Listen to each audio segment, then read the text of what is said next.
Okay,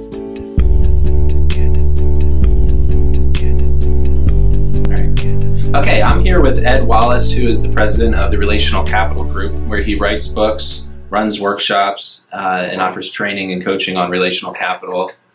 You're also were the first official client we had, consultant client we had for Stranger Studios almost 12 years ago. And I think Kim helped do the layout and writing for your first book.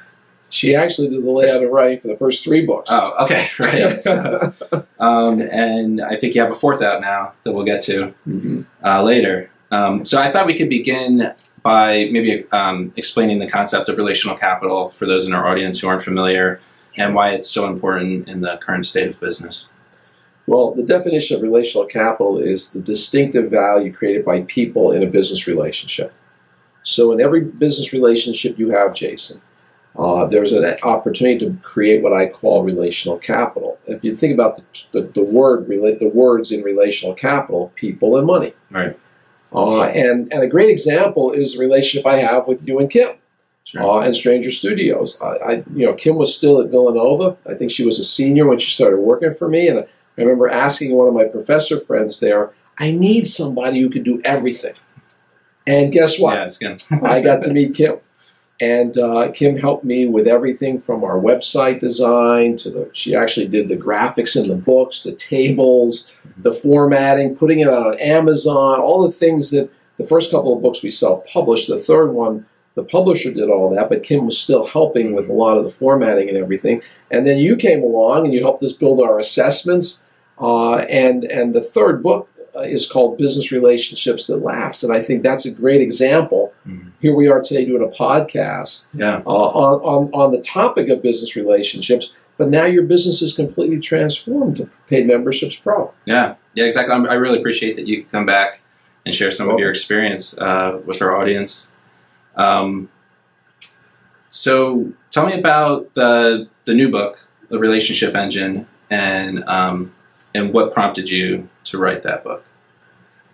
Well, we're pretty research-based, and one of the things we've learned is that there was a study done a little while back, and they asked senior executives across all the different functional areas in corporations. So you had HR, CEO, sales, marketing, finance, IT, R&D, hard and soft skill areas. What's the secret to your success and your team's success year in and year out? And almost 90% said relationships. Right. And I guess if you looked at every corporate website, all the websites you designed over the years, you probably have customer relationships, member relationships, something like that on the home page. So that answer didn't surprise me, Jason. But what did surprise me was a couple of things. There was a challenge, I call it the relationship challenge, that came through the research. And as they're asking these executives the questions in the survey, they asked one of the things that came out was the best business relationships that these really smart relational leaders have, their best relationships are only working at 45% of their potential, which was very shocking to me. So I started thinking, well, what does that mean? Right. What's that untapped potential about? But the reason they're only working at 45% is they don't have enough time. They're too busy with meetings. Okay. They have too many relationships. They don't know which are the right ones. We have a lot of ethereal relationships today. Right. In fact, only about 24% of those executives actually think about relationships in terms of a process and with intention. So with that research, and again, I had written 3 books, and our business was doing pretty well. A publisher, Amicom, they're the publishing arm of American Management, approached me about doing this 4th book. And I said, well, I already wrote the books on business relationships. Why are we doing a 4th book? And they said, we need you to write a book on thoughtfulness in business. Okay. And sometimes we might look at that word and think that's an oxymoron, right? Thoughtfulness in business. Yeah. And but publishers do market research, and they understand what audiences are looking for. So we wound up writing a book called The Relationship Engine. And the tagline is connecting with the people who power your business. And the relationship engine is all about intentionality. So those leaders in that study, the best ones, they demonstrate what we call intention. And we can talk about how to become intentional as we go through our interview here today. Yeah, sure. I love that line. Say to the people who power our business. Connecting with the people who power your business. Yes. Yeah, because definitely we live in the internet age and online, and we gain our memberships and our customers online, and they're just digits in a spreadsheet. Sure. It helps really think about them as people to help you make decisions when you're running your membership business or any business really.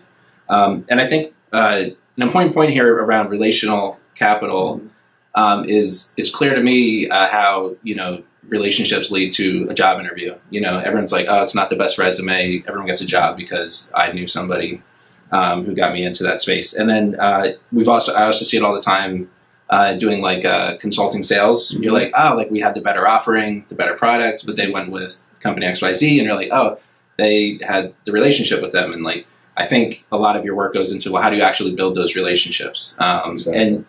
And I think there's also a connection for membership sites where instead of trying to land a job or a sale, you're trying to get someone to join your membership, your organization, or stick around. And if you can build a relationship with your members instead of just having them as a tick in a spreadsheet, you can be more likely to gain more and keep them around. So do you have any thoughts about that? Like how can I build a relationship with my members at paidmembershipspro.com? What is the process? One of the headlines of the relationship engine is success comes through the experience we create for others. And if you think about the great relational leaders, they create an experience like none other that attracts people to them, attracts people to their associations, to their websites. So we can be talking about ethereal relationships. We can be talking about proximate relationships like we have. It doesn't matter. The principles are kind of the same. And in the relationship engine, the bedrock principle is what we call display-worthy intent. So what's worthy intent? Worthy intent is putting the other person's goals ahead of your own. And in the book, we don't talk about, hey, put other people ahead of you. We presume our readers and our customers and the people we interact with do that.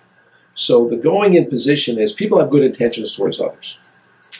The challenge is, you'll notice that's the definition of worthy intent. Display worthy intent, right? With the verb, is observing the behaviors of your members, your colleagues, and do those behaviors validate that they know you've got good intentions towards them? Do you see the subtlety there?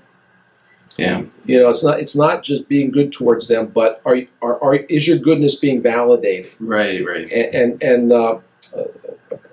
Chris Malone, who wrote the book called The Human Brand, comments in the book that every leadership program from the beginning of time only worked because people were able to display worthy intent. I was really pleased. He's well published and he's a national brand. I was really pleased when he commented in there. So the first thing that we ask relational leaders to think about is, are they observing the behavior of the people they're with? Now that behavior can be digital. It doesn't need to be in person like we are today. Are they writing back to you? What's the tone of their response? If you're in person, do they extend meeting time? Do they share confidence with you? So relational leaders, the first thing they think about is, are my good intentions being validated? Right. And that's how you display worthy intent. And one of the exercises we'll ask a customer of ours to do is, write down your best attributes.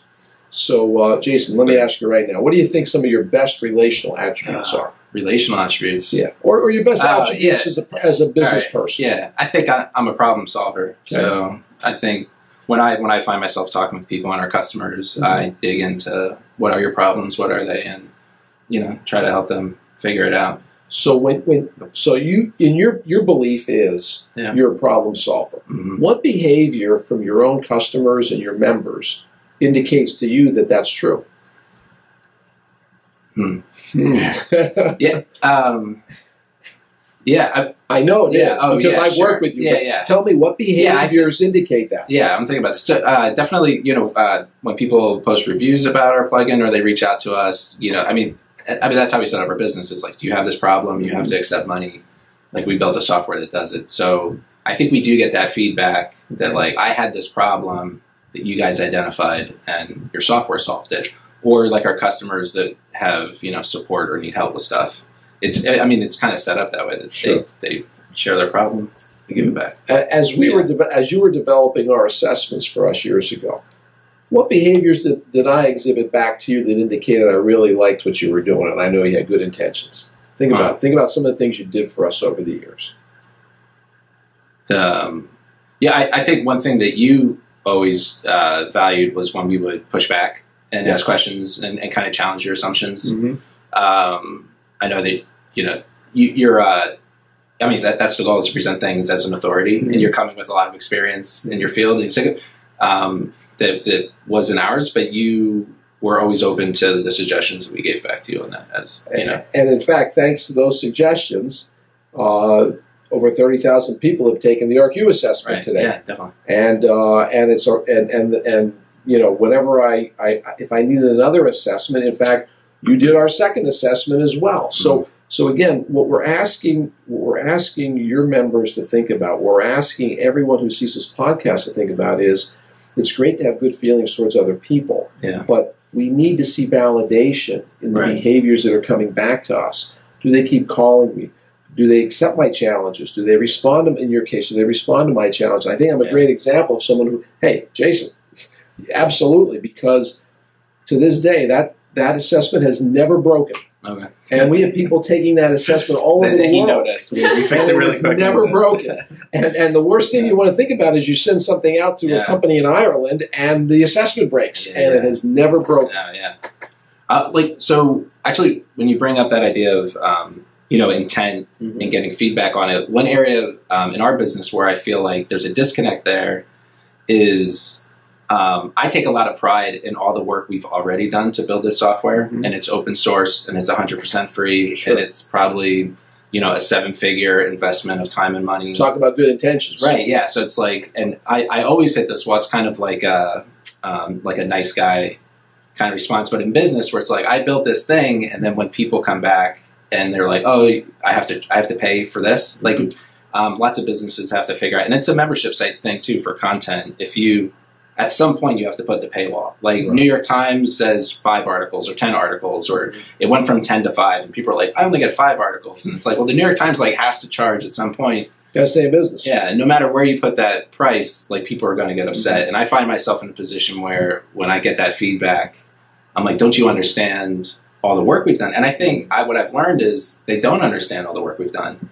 And so that's like a challenge for us, is there's a lot of expectations that this is just simple software I install, and not everybody who uses our software understands software development and what's involved. So we try to, without, you know, being like, you know, too arrogant about it, but just be transparent about, look at all the stuff we're doing, you know, and when people are interacting with I think that there's a similar thing for associations where people are getting a lot of benefits from like these lobbying groups and these associations and things like that, labor groups, and when they get asked for money, they're like, well, actually, what is the value that you're giving me? And maybe they know they're delivering a lot, but they're not explaining it well to their members. I think you're selling yourself a little short, though. You've got lots of members, thousands and thousands of members, and many of those members pay. So I think in a way you might be selling yourself a little short, that the behavior of, you can't have 60,000 people all saying, hey, this is the greatest free app I ever, the greatest free plugin I ever worked with. Look at the ones who are compensating you for the additional services you provide around that. And that's kind of the model that you've built. So I don't know if I would be as you know, concerned about it as you are at this point. Yeah, maybe so. So another, like, if I drill into some problems that our customers have, something that comes up a lot with membership sites I hear often is, say someone has built a knowledge product, like a course, and they sell access to it, and now they've gotten a couple hundred, a few thousand people signed up. And they have members, and they always think, well, what now? How do I turn this from like a one-time purchase into a recurring purchase? This kind of holy grail of recurring income. and they're trying to figure out, how can I figure out what to offer them? What else should I sell these people that, I've hooked them once, like how do I keep delivering value to them? Well, we talk about the first principle of displaying worthy intent, and it's the first of 5 principles. So relational leaders adhere to, just exhibit 5 principles. As once we get validation that people want to work with us because we've got good intentions towards them, and we're seeing that behavior, like in your case, they acknowledge your ability to be a problem solver by asking you more questions, pulling you into more conversations. Now we have to learn more about the person or the association we're working with or the membership, whatever you want to call it. Right. And the second principle of the 5 principles is called care about people's goals, passions, and struggles. And, since you've known me, we've evolved a lot of concepts. This is the concept that no matter where we go in the world, everybody can use. Right. So for anybody watching this podcast today, if you can understand the business and personal goals, the causes or passions, things people care deeply about, and or the struggles, and I don't think any human being does not have struggles, Jason, there's a really good chance you're going to be able to evolve that relationship and do more together. So we call that relational GPS. Just like GPS systems are the roadmap to travel success today, relational GPS is relational shorthand. So for your customers and for people who run member organizations, do they really understand the GPS of their members? Right. And that's a collective GPS and it's an individual GPS. So they can look at it 2 ways. When we do training workshops, we'll ask an audience to, based on your goals for this year, come up with 5 people that if you only had 5 relationships with, they would help you accomplish most of those goals. And they list the goals and they list the 5 people. And then I'll say, what do you know about their GPS? Right. And it's shocking to me that some people have worked with people for 5 years and they don't know what they're trying to accomplish in business and in life. Right. They might know that they like to golf or they have this particular charity, but they really don't know much about struggles. So for our audience today, if you take one thing from this podcast, if you can understand the goals, passions, and struggles of the other person, there's a real, or again, collectively, if you're running an association and then specific individuals within the association, there's a really good chance the relationship will evolve quickly. And if the relationship evolves, all the data that I just shared proves, the better chance we have to work together. Right. I think that's good. I think thinking about some like goals, passion, and struggles reminds me of like finding pain points, and I think that's typical. Some people will seek out those pain points, and that's how they or they scratched an itch similar, and that's maybe how they got into it to develop the product. But I think they might just do that once and think it's like you're done, and don't really think about that with everyone, not just with your members, but like you said, the people who can help you get things done. And you can learn GPS ethereally. Yeah, you can learn it digitally. It doesn't have to be again in person. And again, we find that GPS is the most effective when you get it firsthand from whoever you're trying to learn it from. It's not, well, this batch of members seems to like this aspect of what we do, so this additional add-on might work for them. It's really not. I really got to find out and validate whether or not they're really struggling with that. Yeah. Oh, by the way, we don't give points for goals. Okay. We don't give points for passions. We give a lot of points for struggles. Okay. So for your members who are using the plugin, do they really understand the struggles of their members? Right. If they don't, if they find those struggles out, then they can figure out what else to offer them. Right. Hope that helps. Yeah, and now I'm thinking meta, like you said, about our customers. We're a membership site, so we have to figure out the struggles of our members. And it's like, how can we help them figure out the struggles of their members? Maybe that's the customer struggle they have. Yeah. Yep. Yeah. Yeah, interesting. The third point, I'll lead ahead here on my notes, is to make every interaction count. Make every interaction matter, sure. Interaction matter, okay, yeah, which I think is a really important concept to keep in mind. For membership sites, like a good example of that could be a tip to take away is if they checked out on your site, you have to send them an invoice. And our software will send like a nicely formatted invoice. Sure. But this actually is an opportunity to interact with your customer. Exactly. So you might, there's, I think in any kind of business, there's these interactions that are just normal and typical. And it's good to start on the default because like launch early and launch fast, right? Get things done. You want to get set up. But when you're sitting around and like, what can I do? How can I improve my process? Look at the parts where you interact directly with the customer and how can I make this better? If I may share, one of my favorite we're on to the third principle. First one is display worthy intent. Second one is care about people's goals, passions, and struggles. Now we're talking about how do we make every interaction matter. Relational leaders look at their entire process and their entire set of interactions, and they look at and they break it down, and they're like, well, how can I make this better? And my favorite example of this, and I know it's not it's a combination of virtual relationships and proximate relationships, is Southwest Airlines. If we think about Southwest Airlines, their logo is a heart with wings. Yet they continue to be one of the highest performing airlines. They continue to be one of the best on time airlines. Their service gets the highest ratings.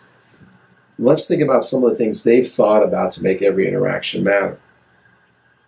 You know me very well. I'm not great with technology, Jason. If you build technology for me that makes it easy for me. So let's say I'm going to book a flight on Southwest. I can actually navigate the website. Yeah. I can actually, cash in points. I don't need help from anyone. When I call them, someone picks up the phone. And they spend as much time as they need with me. And in fact, they will steer me to the website so I can get a better price and do it myself with them coaching me through the process. Yeah. If you think about their airplanes, you think about their gate agents. It's usually a party at the gate as you're getting on the plane. Someone is always telling jokes. If you think about the little things on the plane, like there's no beverage cart. How about you've been waiting it on the plane for half an hour. The plane takes a while to get to 10,000 feet. The other airlines have a beverage cart, and you may have to go to the restroom. Yeah. There's no beverage cart, so there's no waiting till the beverage cart passes. Everything's served off of a tray. I can't understand why the other airlines don't do that.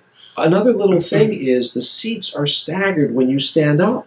I don't know if you've ever noticed that on Southwest, and I'm noticing some of the other airlines are starting to do it. So you've got, instead of you both trying to get out of your seat at the same time, they're staggered. So two people can get out, get their bags, get off the plane at the same time. Right. Yeah. And on and on and on. They've thought of every single thing. Are your members, and is Paid Memberships Pro really looking at all the interactions you're having and thinking about how can we make this better? It's a rhetorical, I'm not asking you to answer that right now, but are you really looking at every interaction? And I always like to use Southwest because they've thought of everything, even relaxing people who are afraid to fly with some kind of jokes as they're doing the safety instructions. So that's why that third principle comes in really handy, because maybe that follow-up email about, you had mentioned something, are we exploring enough about their GPS when we're interacting with them? We only have that moment with them. How do we make that interaction matter? Right. That's, oh man, like you said like that's a rhetorical question, but whenever I do these interviews, it's hard not to think about, and go off and actually do work. When I get those kind of good tips about, I'll get what I remember working with Kim through the books, through our, I think you did 7 or 8 websites for me over the years, and all the other things you did. She always had something else that I would have never thought of. Well, maybe when this goes on to a phone, it needs to be formatted this way because it's going to look different on the. How will that sound? Like things that I had no clue about. I never left an interaction with, gee, what are they doing for me? I was always like, oh my gosh, this is great. Stuff I never thought of. So again, challenge your customers, challenge yourselves. How are we making every interaction matter? Yeah, I think in the consulting world, definitely you want to trust yourself to like, hey, that I know these things, that the customer doesn't have to know them, and I'm going to deliver them. Right.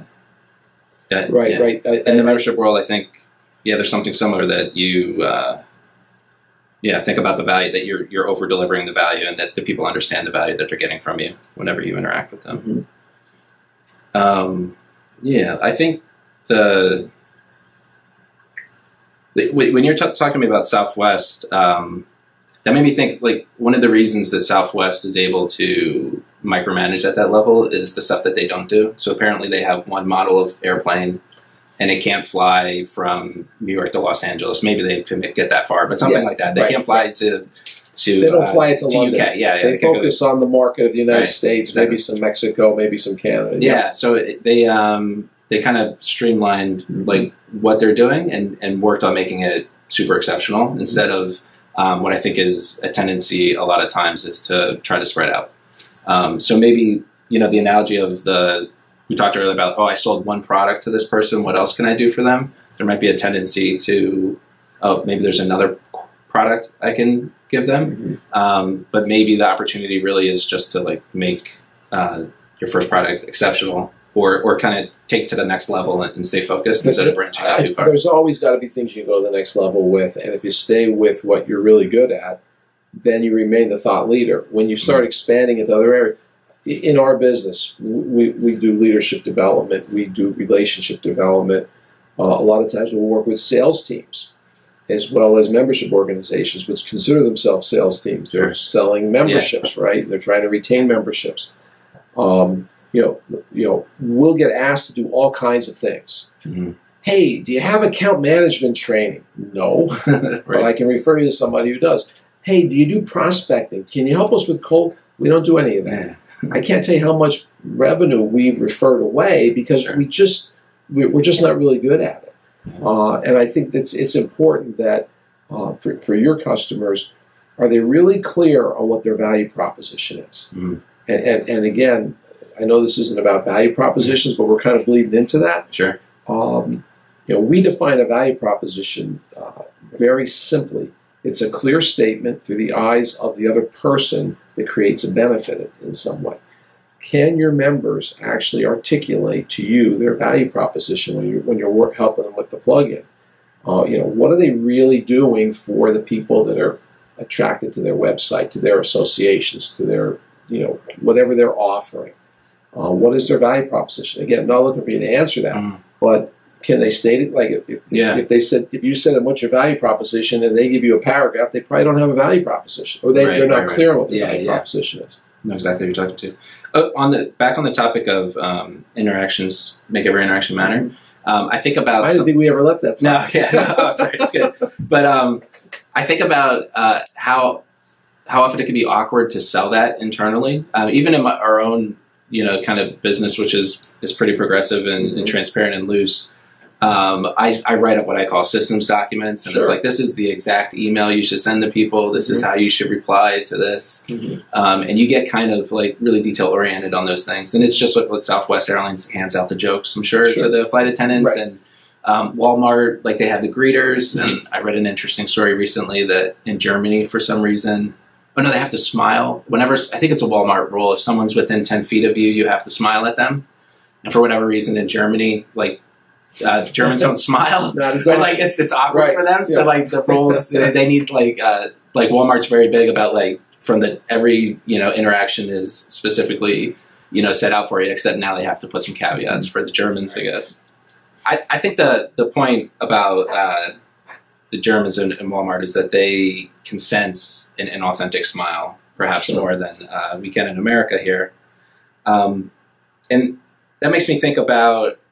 When you're trying to improve your processes and get really detail oriented, even in my own organization, I feel a little silly, like writing down everything, like this is the joke you should send in the email, like this is exactly what this should say. When you answer the phone, always explain things the right way. For us, like we spell add-ons, capital A, space, capital O-N-S, I think. Maybe there's a dash in there, but we have to be consistent. No dash, remove the dash.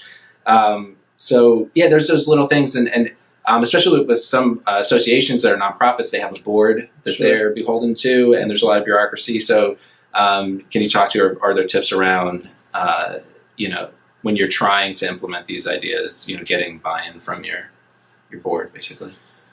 Well, let's go back to relational leadership. Relational leaders create a great experience for the people that they're working with. And anybody can be a relational leader. It could be the person with the lowest hierarchical position in an association to the director, executive director, to the board members. Anybody can be a relational leader. And when they create this experience, there are everywhere you go, we're a process-centric business environment. Everything is processes. So how does a relational leader within the process create their own kind of brand, their own kind of experience? The fourth principle is value people before processes. Okay. And my great example of this is my local cable company. So Jason, picture this. It's a Sunday afternoon. We're watching the game, and our cable goes out. In a panic, I call our cable company, and the cable company asks me if I can crawl across my living room floor and read off to them the number on the back of my cable box. Yeah. Now, if you think about a cable box, it's wired into your wall. Yeah. So you can't turn the cable box to actually see this number. So after I crawl around the back of my television set through all the dust, I find there's 3 numbers on the back of my cable box with 3 separate barcodes, and my vision is getting a little long in the tooth these days. I can't read these barcodes. Now, I'm on the speakerphone with the cable person. Mm-hmm. Their next question is, do you have a magnifying glass? And when we think about valuing people before processes, there's a lot of things the cable company could have done differently. Yeah. What's scary to me is all those questions and suggestions are written down in their customer manual. Right, sure. So I think that's an interesting parallel to what you're talking about in your own business, where we want this joke to be used. I think if you can create a framework for people to put their own personality on things, I think it's easier than, hey, this is when we insert this joke. Maybe there is a good example. Maybe there's some examples of where, hey, I want to insert this joke, but I'm going to put my own little message on this email. So when you value people before processes, you're thinking about the person on the other end. Yeah. Everything you and Kim in Stranger Studios have developed for me over the years has been so easy to work with. You are subconsciously putting, and I think I'm such a great test case when it comes to technology. You knew, hey, this guy is not really good with technology. It has to be almost idiot-proof for him. Well, you were putting people before processes. I always like to say the biggest problem with process these days is people. Because if you think about a process, there's process boxes, and we go from process step to process step, and the lines connecting those boxes are sharp, straight lines. Well, that's where the relationships come in. Right. You've heard of thinking outside the box. Relational capital is about thinking between the boxes. Right. Because that's where the handoffs happen. That's where people make things their own. That's where the process designer needs to create flexibility for the person who's delivering on the process. Right. Think about it. The cable company, if they thought about me, they could have put the numbers on the front of the box. They could have stored the numbers in their database so I wouldn't have to look them up. Right. They could have made the numbers bigger. Think about they could have just offered a service call at that point instead of putting me through all of those things and start sneezing from the dust. So these things are not complicated things. Yeah. And when we talk about, I started talking about this book is about thoughtfulness. That's thoughtfulness. And the people we're working with have all the same challenges or struggles, we'll go back to GPS, that we all have today. They might have aging parents, or they have young children like you and Kim at this point. They're concerned about tuition bills. They're concerned about their mortgage, their finances, saving for college. We all have that going on. It's just you deliver the services and someone else receives the services. You have the same GPS structure in place. Mm-hmm. Yeah, so I think when I first asked that question, I was thinking of how we automate things like that, invoice email, and we're very specific about the details. But in reality, another thing we do is that we do send a quasi-personal letter, email to every customer, where parts of that are scripted, but there are parts where you're supposed to go in and research, like what website did they enter, who is this person, look them up on social media, so that you can ask kind of pointed questions about what they're doing. And actually, like, we found that that's been super beneficial in our business, that people are engaging with us and they realize, like, oh, it's a human on the other end of this.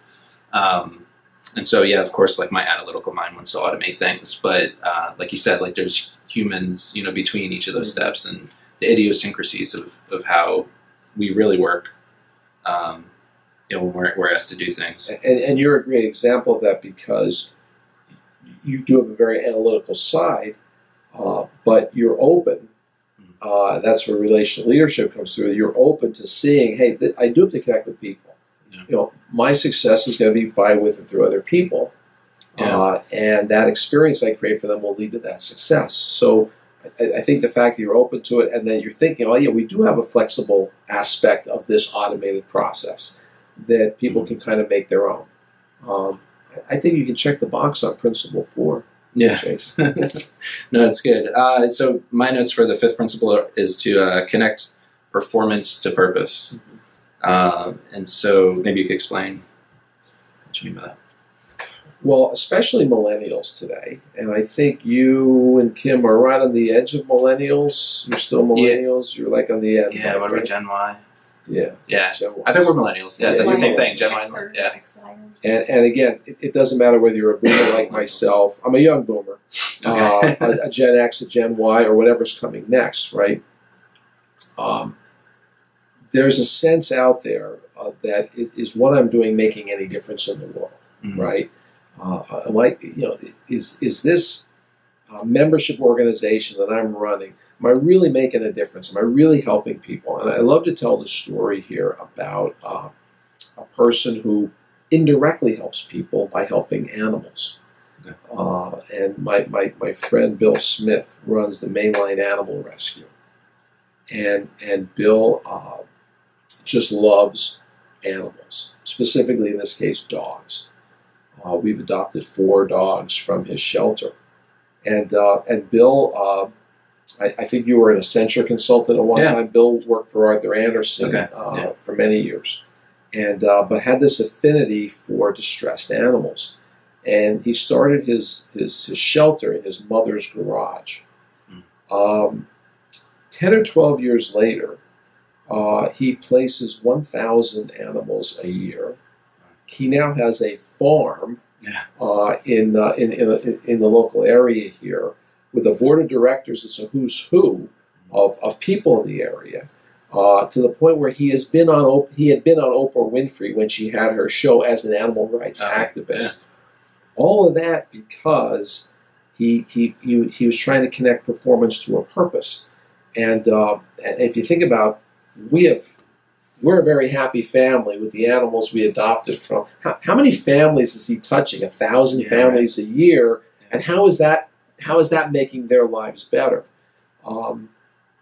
In the relationship engine, I tell a story. I feature Bill in there. I also tell a story about a janitor who worked at NASA. I guess we would call janitors maintenance today. The titles all changed, but this fellow's mopping the floor. Yeah. And John F. Kennedy, the president at the time, and again, this is way before your time, but and I was very young then, but there was a space race on. And the U.S. was trying to beat Russia to get to the moon.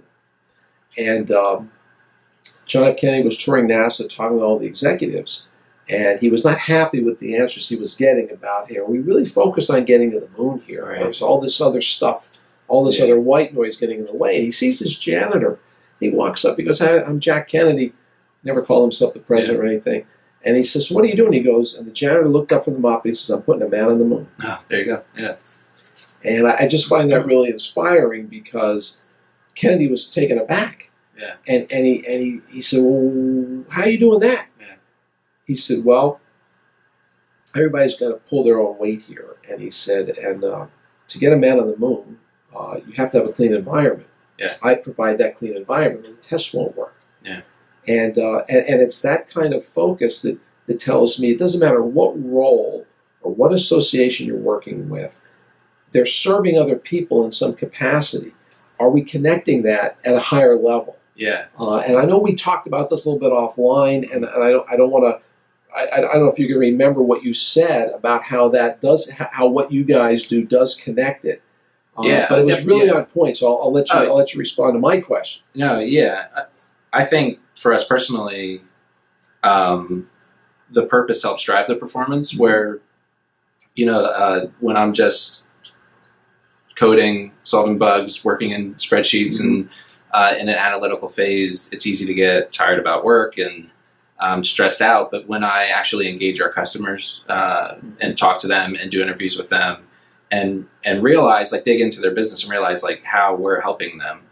We're not just, it's not there's not just metrics of, oh, sure, this organization has twice as many members, twice as much money. That feels good, but what are they doing with the money? So sometimes, we have t-shirts that say get paid and we worry about the money that they're making, but really that money is enabling these organizations to do whatever good that they're setting out to do. So if they're advancing their own mission in a more effective way, right? Creating a better experience for their members, and again, there was a thought leader back in the 20s. He said, if you can affect one person positively in your life, right, you've led a rich life. Yeah. With the technology and everything that you're doing with your plug-in, think about how many lives you're impacting. Yeah, exactly. Remember my friend Max, the taxi cab driver? I mean, how many lives did he impact just driving people back and forth to the airport? Just making you feel better, and then you did your job better, and maybe spread it out among everyone else. Yeah. Maybe something he prompted or a question he asked. So when your support team answers the phone or they send that email, they can set that person's day off in a great way, and it just creates great relational capital back for you, and who knows who they introduce you to, and that's kind of how it all works. Yeah, we have a thing we do every once in a while. We take it. I think Nordstrom used to have this rule where they would enable their sales reps to just spend any amount of money to make someone happy. They'd have a monthly budget, and they would just, they're trying on shoes, and they're like, I like this, but I don't have a dress to match it. And then you're like, all right, here's your dress, and they would just buy them a dress to sell the shoes, and those stories help promote it. We try to do the same thing with our customers, where if someone's particularly having a challenging moment, oh, okay, let's stop, let's call them, let's make their day, and put some extra effort into this situation, and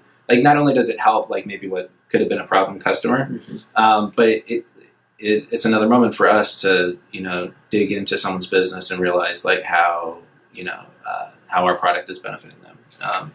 It kind of brings us around back to the 5 principles, because we talked about the foundational principle is display worthy intent, and then we care about people's goals, passions, and struggles. That's how we connect with them.